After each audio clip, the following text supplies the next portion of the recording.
అందరికీ నమస్తే. మీరు ఎండోమెంట్కి ప్రిపేర్ అవుతున్నారా? ఎండోమెంట్లో ఉద్యోగం సాధించాలని కోరిక ఉందా? ఎండోమెంట్ ఈఓ ఆఫీసర్ గ్రేడ్ 3లో గతంలో ఎలాంటి ప్రశ్నలు వచ్చాయి? ఈ ప్రీవియస్ ఇయర్ క్వశ్చన్ రామాయణం నుంచి ఎటువంటి క్వశ్చన్స్ వచ్చింది? మహాభారతం, భాగవతం, ఇలా అష్టదశ పురాణాలు, హిందూ పండుగలు, వీటికి సంబంధించిన ప్రశ్నలు ఎలాంటి ప్రశ్నలు వచ్చాయి? మరి ఆ క్వశ్చన్స్ అని అప్లికేషన్ ఓరియంటెడ్లో ఉన్నాయా, డైరెక్ట్ మెథడ్లో ఉందా, మరీ డిఫికల్ట్గా ఉందా, ఈజీగా ఉందా? ఇటువంటి అనేక రకాలమైనటువంటి సందేహాలు మన మనసులో ఉంది. మరి ఎందుకు ఆలస్యం? పిఆర్ అకాడమీ మీకు అందిస్తుంది ప్రీవియస్ ఇయర్ క్వశ్చన్స్ అని చాప్టర్ వైజ్. ఇది రీసెంట్గా జరిగినటువంటి ఎగ్జామినేషన్ నుండి రామాయణంలో మనకి పేపర్ 2లో రామాయణం ఉంటే రామాయణంలో మొత్తం క్వశ్చన్స్ ఎన్ని ఉన్నాయి? అయితే 2022లో వచ్చిన నోటిఫికేషన్ ప్రిలిమ్స్ మెయిన్స్కి సంబంధించింది. అలాగే 2026లో వచ్చినటువంటి నోటిఫికేషన్లో మెయిన్స్ ఎగ్జామ్లో క్వశ్చన్స్ అన్ని ఒక దగ్గర పెట్టి మీకు అందించడం జరుగుతుంది. అయితే ఈ వీడియోలో రామాయణం నుంచి ఒక 10 ప్రశ్నలు, ఎలాంటి ప్రశ్నలు వచ్చాయి ఏంటి అనేది ఈ సెషన్లో చూద్దాం. మరి ఈ సెషన్లో చూస్తే మీకు ఒక పరిపూర్ణమైన అవగాహన వస్తుంది. రామాయణం నుండి ఇటువంటి ప్రశ్నలు వస్తాయి. మరి మిగతా ప్రశ్నలు అంటే ఇంకొక వీడియో రూపంలో అందిస్తాను. సో ఈ సెషన్లో వచ్చినటువంటి రామాయణంలో నుండి వచ్చినటువంటి ప్రశ్నలు మరి ఈ వీడియోలో క్లియర్గా తెలుసుకుందాం. మరి ఇటువంటి పీడిఎఫ్ మీకు కావాలంటే పిఆర్ అకాడమీని యాప్ డౌన్లోడ్ చేసుకుంటే లెఫ్ట్ సైడ్లో 3 లైన్స్ ఉంటుంది, అక్కడ ఫ్రీ మెటీరియల్ ఉంటుంది.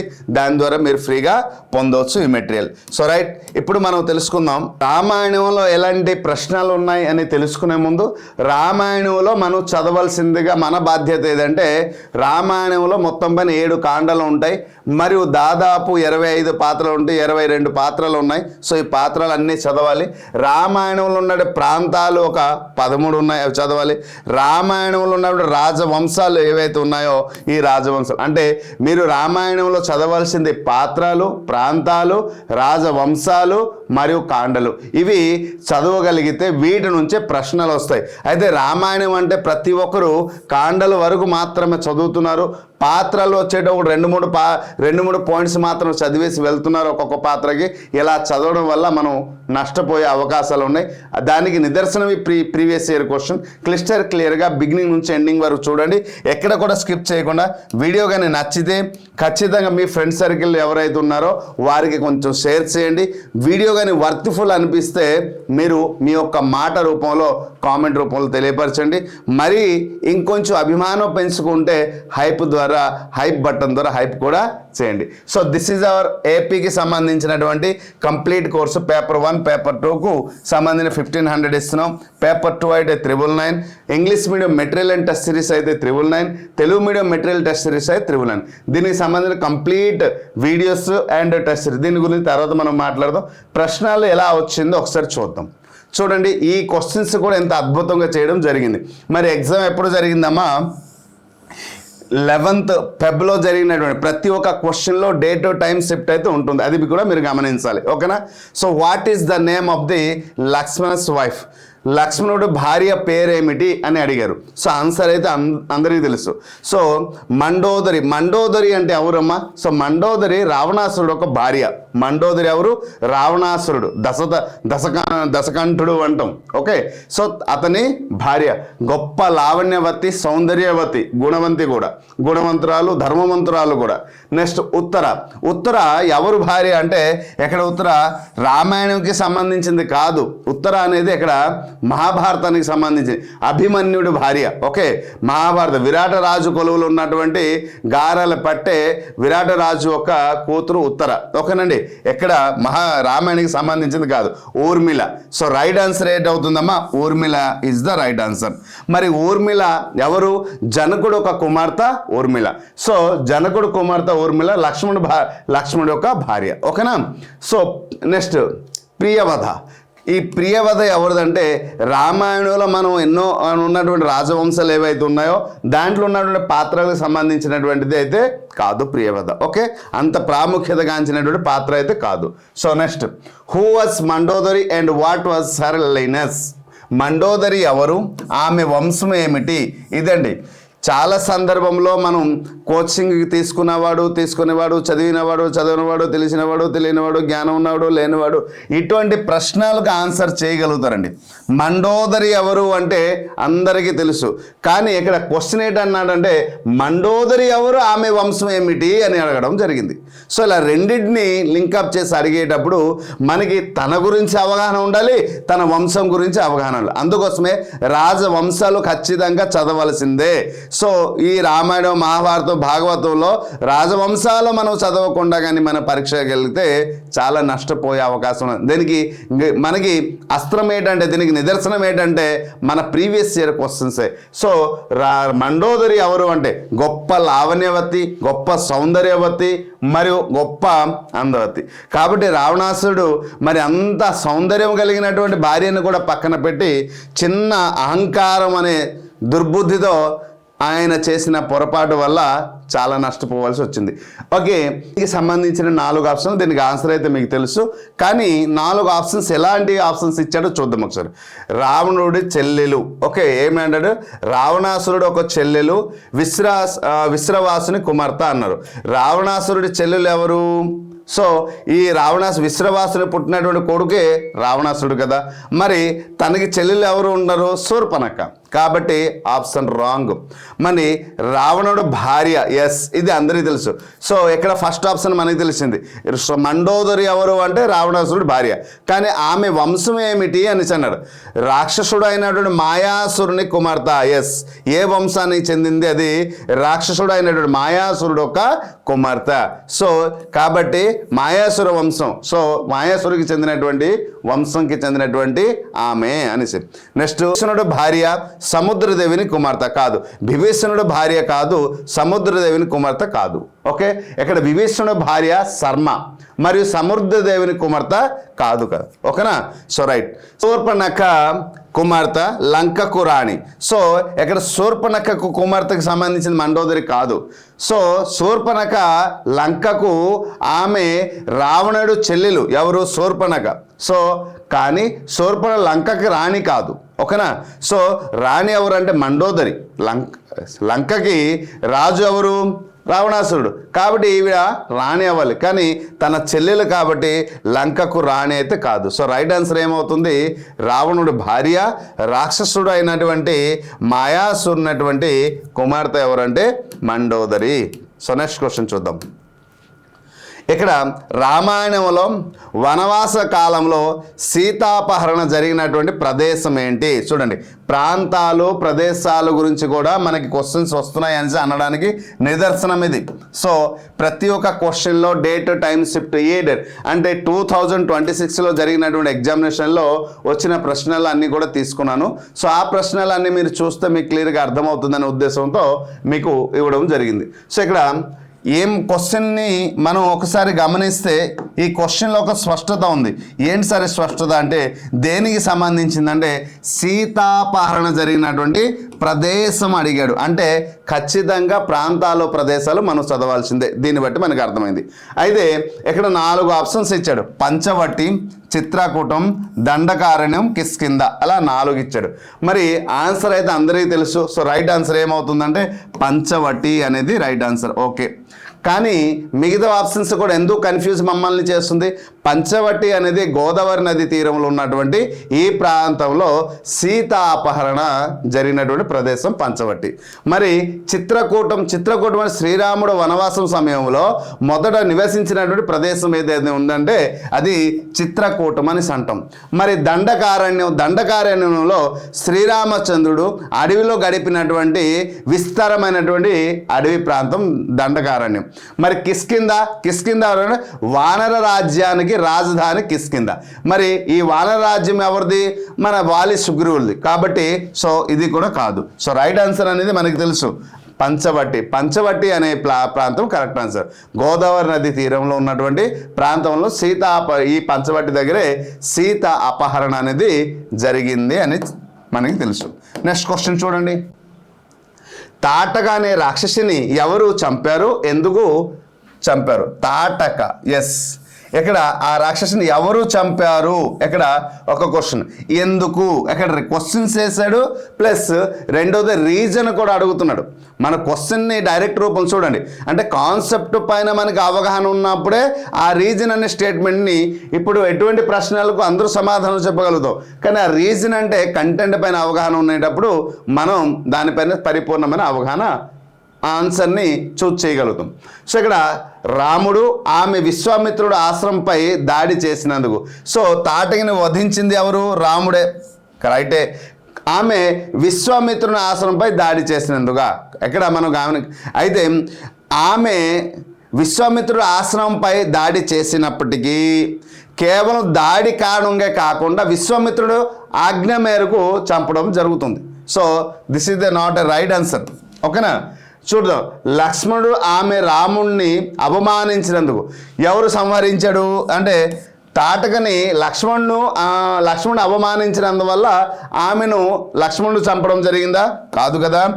మరి ఇక్కడ రాముడు ఆమె స్త్రీ అయినప్పటికీ విశ్వామిత్రుడు ఆజ్ఞతో, అంటే ఆమె స్త్రీ అయినప్పటికీ కూడా, అయితే క్షత్రియ ధర్మం ఏంటంటే అధర్మం చేసినప్పుడు స్త్రీ అయినా పురుషుడైనా సంహరించాలి. అయితే అధర్మము చేసే వ్యక్తిని సంహరించడంలో అది ధర్మమే అవుతుందని గురువు ఒక బోధనతో అప్పుడు శ్రీరామచంద్రుడు తాటకిని సంహరించడం జరుగుతుంది.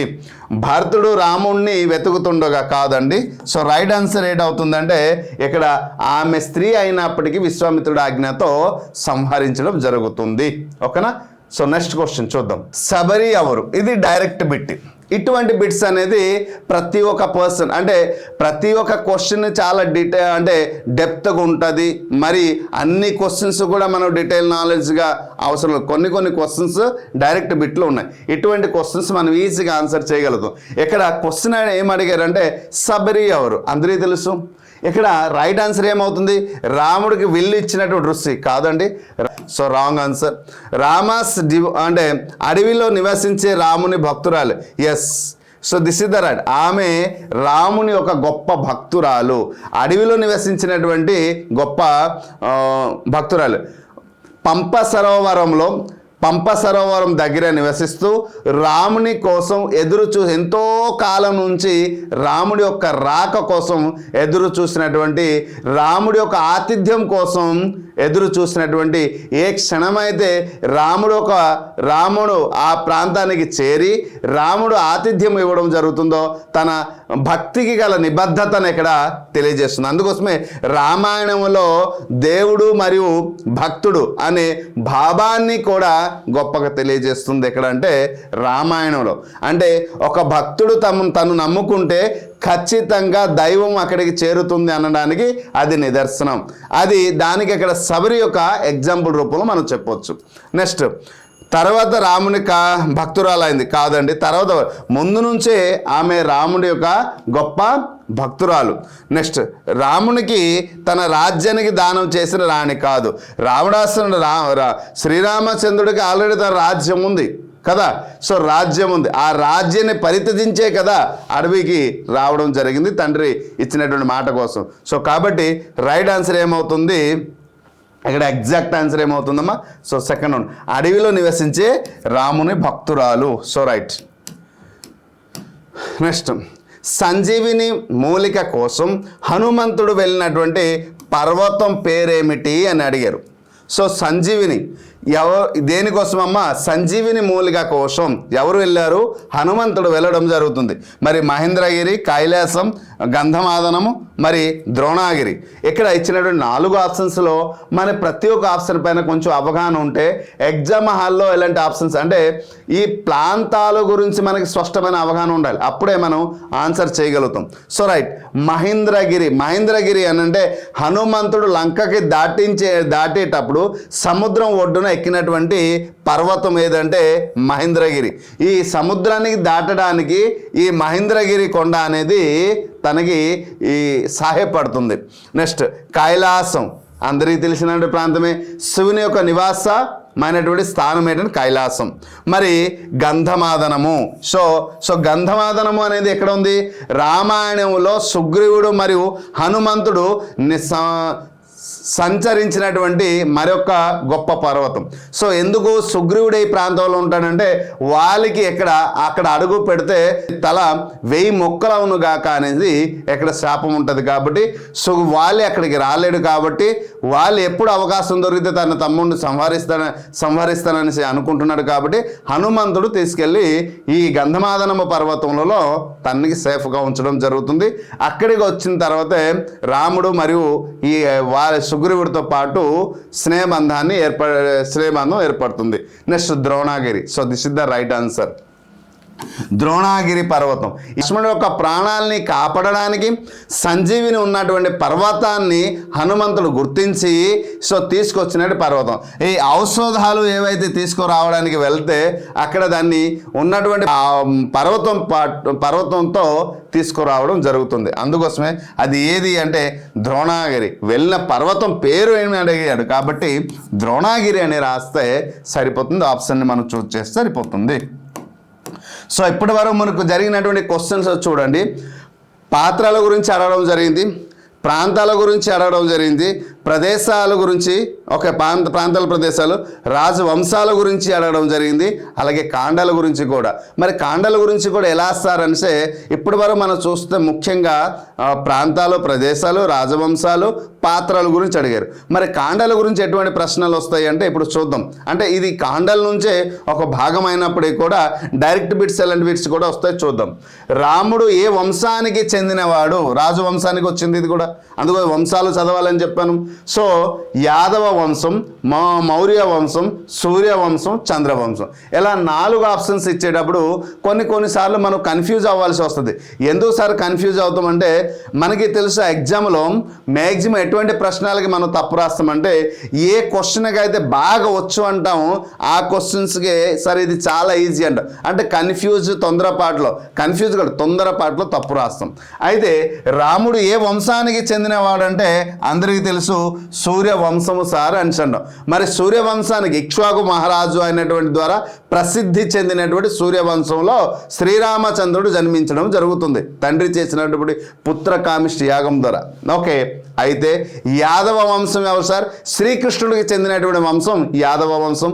మరి మౌర్య వంశం అంటే ఇక్కడ చంద్రగుప్తునికి చెందినటువంటి మౌర్య వంశం. ఓకే, సో ఇది చరిత్ర మనకి చెప్తుంది. మరి చంద్రవంశం అంటే పాండవులు మరియు కౌరవులు చెందినటువంటి వంశం ఏది అంటే చంద్రవంశం. సో పాండవులు మరియు కౌరవులు, ఇది మహాభారతానికి సంబంధించింది. యుద్ధకాండ ప్రకారము రావణుని సంహరించడానికి రాముడు ఏ ఆయుధాన్ని ఉపయోగించాడు అని క్వశ్చన్స్ అడిగాడండి. సో నేను గతంలో చాలా సందర్భంలో చెప్పేవాడిని, ఆయుధాల గురించి మనం చెప్పాలి అంటే శస్త్రాల గురించి చదవాలంటే వ్యక్తి గురించి చదవాలి. అంటే మనం పాత్రల గురించి చదవగలిగితేనే అక్కడ స్పష్టమైనటువంటి అవగాహన. ఎందుకంటే పాత్రల గురించి చదవాలని చెప్తుంటాను అంటే పాత్రలో గెలుపు ఓటమి, సో ఒక్క మాటలో చెప్పాలంటే మెరిట్, డిమెరిట్స్, పాయింట్స్ అన్నీ కూడా పాత్రలు మనం వివరించి చెప్తాం. కాబట్టి ఆ పాత్రల గురించి మనం చదవాల్సిందే. అందుకోసమే ఇక్కడ రావణ సంహరించేటప్పుడు ఎటువంటి ఆయుధాన్ని ఉపయోగించి సంహరించాడని అక్కడ ప్రశ్న అడిగారు. చూద్దాం. నారాయణ అస్త్రం, అగ్నేయాస్త్రం, బ్రహ్మాస్త్రం, ఇంద్రాస్త్రం, ఇలా 4 ఇవ్వడం జరిగింది. సో నారాయణ అస్త్రము ఇది దేనికి చెందినంటే మహాభారతంలో ఇది ఉపయోగించినటువంటి అస్త్రం. మరి ఇది చాలా శక్తివంతమైనటువంటి అస్త్రం. అగ్నేయాస్త్రం అగ్నిదేవుడికి సంబంధించినటువంటి అస్త్రం. బ్రహ్మాస్త్రం అగస్త్య మహాముని రాముడికి ప్రసాదించినటువంటి ఇక్కడ రావణుని సంహరించడానికి ఉపయోగించినటువంటి పరమశక్తివంతమైనటువంటి అస్త్రం బ్రహ్మాస్త్రం. మరి ఇంద్ర అస్త్రం అంటే ఇంద్రుడి దగ్గర ఉన్నటువంటి ఇంద్రాస్త్రం. ఓకే, మరి ఇది ఇంద్రుడికి సంబంధించిన అస్త్రం. సో రైట్ ఆన్సర్ అంటే బ్రహ్మాస్త్రం. అయితే ఇది ఎవరు ఇచ్చారు అంటే అగస్త్య మహాముని ఇవ్వడం జరుగుతుంది. ఓకేనా? So right. నెక్స్ట్ క్వశ్చన్ చూడండి. రామాయణంలో దాశరథి అని ఎవరిని పిలుస్తారు అనేసి క్వశ్చన్ అక్కడ అడిగారు. సో చూడండి, దాశరథి కరుణాపయోనిధి అనేసి మనం విన్నాం కదా. సో దాశరథి అనేసి ఎవరిని పిలుస్తామంటే దశరథ మహారాజుకు పుట్టినటువంటి శ్రీరామచంద్రుడిని మనం పిలుస్తాం. సో రాముడుని వాలి ఎవరంటే కిష్కింధకి రాజు, గొప్ప బలశాలి. ఓకేనా? ఇంద్రుడి అంశంతో జన్మించినటువంటి వాడు, ఎవరితో యుద్ధం చేసిన సగబలం తనకి వచ్చినది వాడు.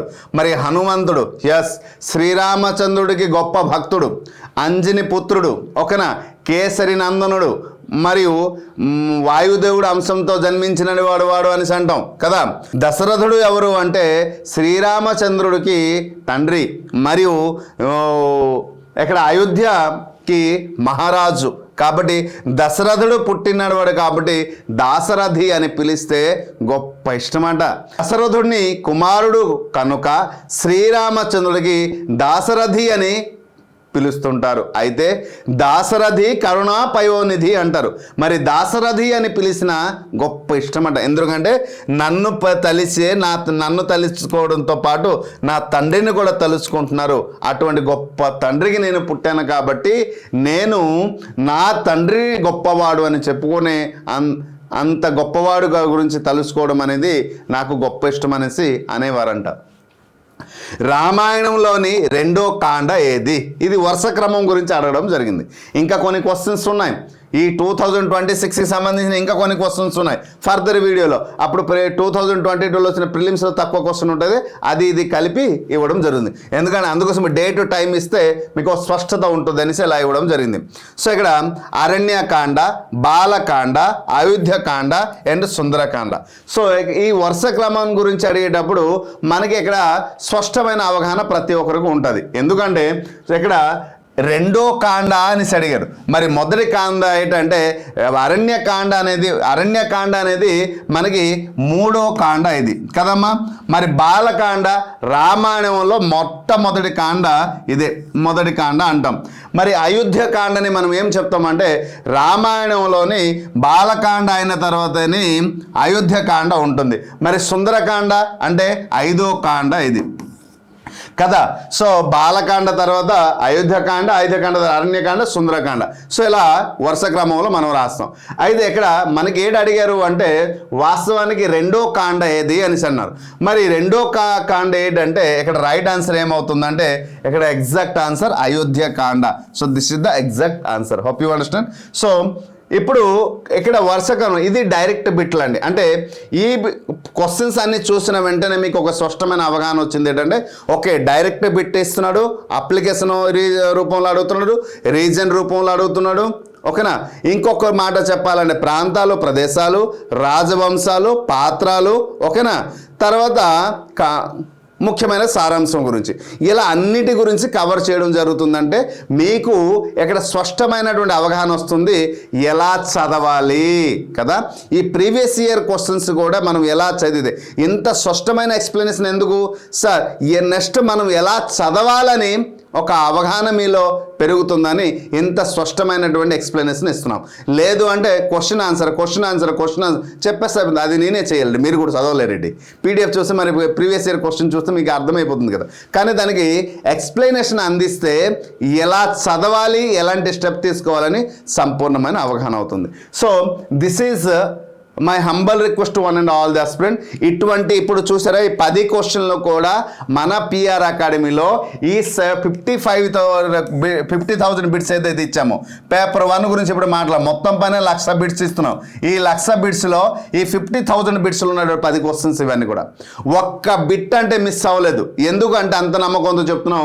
సో ఇది చూడండి, మెటీరియల్ కూడా ఇప్పుడు చూసారు కదా, పీడిఎఫ్ రూపంలో మెటీరియల్ కూడా మనం తయారు చేయడం జరిగింది. ఇప్పుడు నా క్వశ్చన్స్ రూపంలో మెటీరియల్ తయారు చేయాలి. దీనికి సంబంధించిన వీడియోస్, మెటీరియల్స్, టెస్ట్ సిరీస్ చూడండి. ఈ టెస్ట్ సిరీస్ మెటీరియల్ మొత్తం అన్ని అప్డేట్ చేయడం జరిగింది. కాబట్టి ఈ 10 ప్రశ్నలు కూడా మనం అందించిన దాని నుంచి వచ్చింది. కేవలం పేపర్ 1, పేపర్ 2 తెలుగు మీడియం అయితే 1500, పేపర్ 2 క్లాసెస్, మెటీరియల్స్, టెస్ట్ మొత్తం కంప్లీట్ కోర్సు దీనికి 1500కి ఇస్తున్నాము. 1000 రూపాయలు అయితే paper 2. Only English medium material test series తీసుకుంటే 1000 రూపాయలు, Telugu medium test series and material తీసుకుంటే మెటీరియల్ తీసుకుంటే 1000 రూపాయలు 999కి ఇవ్వడం జరుగుతుంది. తక్కువ ధరకి the best content and best course ఇవ్వడం జరుగుతుంది. లేదు సార్ మీది బెస్ట్ అని నేను ఎలా తెలుసుకోవాలంటే ఒక్కసారి ప్లే స్టోర్కి వెళ్ళి పిఆర్ అకాడమీ అనే యాప్ డౌన్లోడ్ చేయండి.